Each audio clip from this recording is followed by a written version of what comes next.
Degrading സാധാരണ model പടം വരുമ്പം ഒരു ഭാഗം ആൾക്കാർ ഡീഗ്രേഡ് ചെയ്യാറുണ്ട്. ആ ലെവലിൽ കണ്ടാൽ മതി. കോപ്പി ലീക്കാവുന്ന ഒരു വലിയ സിനിമ വരുമ്പോൾ ഇപ്പോൾ ഇതല്ല ഏത് സിനിമ വന്നാലും എങ്ങനെയും കോപ്പി ലീക്കാവും. അപ്പോൾ അതൊരു പുതുമയല്ല. നമ്മളെ സിനിമ ഒരു വലിയ പടം എന്ന് തെളിവാണ് ഈ കോപ്പി ലീക്കായതിൻ്റെ ഏക ഒരു കാരണം. ഈ സിനിമ കണ്ടാൽ അറിയാം. ലൂസിഫറിൽ ആദ്യ ഭാഗത്ത് നമുക്ക് ഈ പ്രത്യക്ഷപരമായി പറയണമെന്നുണ്ടെങ്കിൽ കമ്മ്യൂണിസ്റ്റിനും കോൺഗ്രസിനും ഇട്ട് നല്ലപോലെ ലൂസിഫറിൽ തന്നെ പറഞ്ഞു പോകുന്നുണ്ട്. അത് സംവിധായകൻ പറഞ്ഞിട്ടുണ്ട്.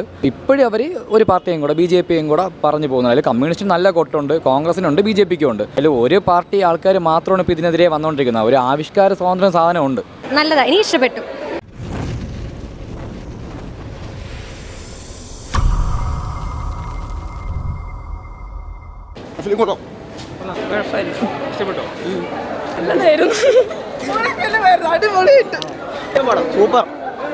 സൂപ്പർ, നല്ലതാണ്, എനിക്ക് ഇഷ്ടപ്പെട്ടു. എമ്പുരാൻ കൊള്ളാം. കാരണം ആദ്യത്തെ ഒരു ഫസ്റ്റ് ഹാഫ് എനിക്ക് കണ്ടപ്പോൾ ലാഗ് പോലെ തോന്നി. ആദ്യ ഷോ കണ്ടപ്പോഴത്തേക്ക് സെക്കൻഡ് ഹാഫ് തീയായിരുന്നു. പക്ഷേ രണ്ടാമത് ഒന്നുകൂടെ കണ്ടപ്പോൾ ഫസ്റ്റ് ഹാഫ് ലാഗേ തോന്നിയില്ല. നല്ല കിടിലൻ സിനിമ. മലയാളത്തിൽ ഇതേപോലെ സിനിമ നമുക്ക് ചിന്തിക്കാൻ പോലും പറ്റില്ല. ആ ലെവലിൽ മേക്ക് ചെയ്ത് വെച്ചിട്ടുണ്ട് സിനിമ. എന്തായാലും ഡീഗ്രേഡിങ് സാധാരണ മോഡൽ പടം വരുമ്പം ഒരു ഭാഗം ആൾക്കാർ ഡീഗ്രേഡ് ചെയ്യാറുണ്ട്. ആ ലെവലിൽ കണ്ടാൽ മതി. വേറെ അല്ല, പ്രത്യേകിച്ച് ഒന്നുമില്ല. അല്ല, ഇപ്പോൾ ഈ കോപ്പി ലീക്കാവുന്ന ഒരു വലിയ സിനിമ വരുമ്പോൾ ഇപ്പോൾ ഇതല്ല ഏത് സിനിമ വന്നാലും എങ്ങനെയും കോപ്പി ലീക്കാവും. അപ്പോൾ അതൊരു പുതുമയല്ല. നമ്മളെ സിനിമ ഒരു വലിയ പടം എന്ന് തെളിവാണ് ഈ കോപ്പി ലീക്കായതിൻ്റെ ഏക ഒരു കാരണം. പിന്നെ ഇതിൽ ഈ ഉണ്ടായ ഇഷ്യൂസ് ഈ സിനിമ കണ്ടാൽ അറിയാം. ലൂസിഫറിൽ ആദ്യ ഭാഗത്ത് നമുക്ക് ഈ പ്രത്യക്ഷപരമായി പറയണമെന്നുണ്ടെങ്കിൽ കമ്മ്യൂണിസ്റ്റിനും കോൺഗ്രസിനും ഇട്ട് നല്ലപോലെ ലൂസിഫറിൽ തന്നെ പറഞ്ഞു പോകുന്നുണ്ട്. അത് സംവിധായകൻ പറഞ്ഞിട്ടുണ്ട്. അപ്പോൾ ഇപ്പോഴും അവർ ഒരു പാർട്ടിയും കൂടെ BJP-യും കൂടെ പറഞ്ഞു പോകുന്നത്. അതിൽ കമ്മ്യൂണിസ്റ്റിന് നല്ല കൊട്ടുണ്ട്, കോൺഗ്രസിനുണ്ട്, BJP-ക്കും ഉണ്ട്.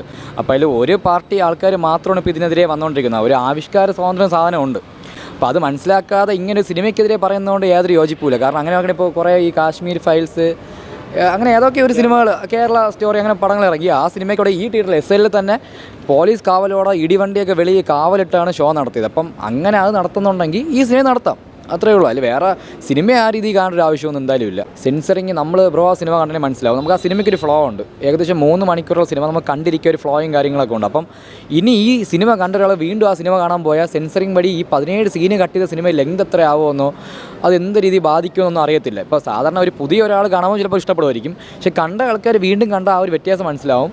സിനിമയെ രീതിയിൽ കാണുക. ഈ കട്ടിൻ്റെ ആവശ്യമില്ല എന്നാണ് എൻ്റെ വ്യക്തിപരമായ അഭിപ്രായം. എന്തായാലും ഉറപ്പാണ്. കാരണം 17 സീന് ചില്ലറകൾ, 1-2 സീന് എന്ന് പറഞ്ഞാൽ ഓക്കെ. 17 സീൻ എന്നൊക്കെ വെച്ചാൽ അത് നടക്കണ കാര്യമില്ല. അപ്പം സിനിമ നശിപ്പിക്കാനേ ഇറങ്ങി, അത്രേ പറയുള്ളൂ. എന്തായാലും അങ്ങനെയൊന്നുമില്ല. ഇപ്പം ഈ നമ്മൾ രാഷ്ട്രീയം എന്ന് പറയുമ്പം എല്ലാവർക്കും ഓരോ വ്യക്തിപരമായ രാഷ്ട്രീയമുണ്ട്. എനിക്കും എൻ്റെ രാഷ്ട്രീയമുണ്ട്. പക്ഷേ അത് പറയേണ്ടവർക്ക് പറയാം, ഇല്ലേ പറയാതിരിക്കാം. പക്ഷേ സിനിമ എന്ന് പറയുമ്പം അതൊരു കലയാണ്. ഇപ്പോൾ കല നമുക്ക് എന്ത് രീതിക്കും എടുക്കാം. ഇപ്പം രാഷ്ട്രീയ നാടകങ്ങൾ വരെ ഉണ്ട്, തെരുവ് നാടകം വരെ ഉണ്ട്. പരസ്പരം കളിയാക്കി ഓരോ കാര്യങ്ങൾ വരുന്നുണ്ട്. ഇപ്പം രാഷ്ട്രീയ പാർട്ടികളൊന്നും പരസ്പരം ചേർത്തിന് അടിയുണ്ടാക്കാറുണ്ട്. അപ്പം അന്ന് നമുക്കിപ്പോൾ രാഷ്ട്രീയം ആ രീതിയിൽ കാണുന്നത്. ഇത് സിനിമ ഒരു കലയാണ്. അപ്പോൾ അതിന് ആ രീതിയിൽ കണ്ടാൽ മതി.